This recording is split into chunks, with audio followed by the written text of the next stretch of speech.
Cette nouvelle semaine sera lancée lundi aux États-Unis. Les nouvelles commandes de biens durables seront dévoilées avec une nette hausse attendue par les spécialistes de 0,7. On passerait à 1,9%, preuve d'une certaine confiance de la part des consommateurs américains qui n'hésitent pas à investir dans des biens à moyen terme. La confiance des consommateurs, justement, on en parlera mardi puisqu'aux États-Unis sortira l'indice de confiance des consommateurs. Et si l'on s'en tient en prévision, cet indice devrait quelque peu baisser. On passerait de 65,1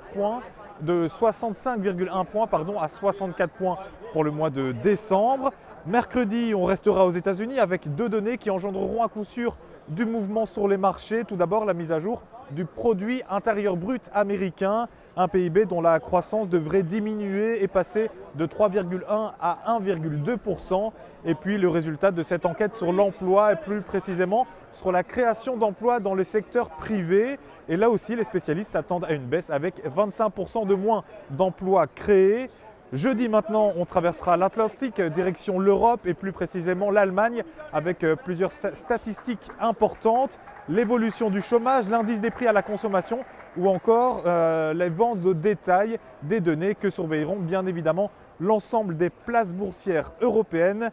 Et puis enfin, vendredi, retour aux États-Unis avec la parution du nouveau taux de chômage. Il devrait rester stable à 7,8%, stable, tout comme l'indice ISM manufacturier autour des 50,5 points. Voilà, c'en est tout pour les statistiques. Maintenant, rapide coup d'œil sur les sociétés qui livreront leur bilan trimestriel car le bal des publications continue ici aux États-Unis.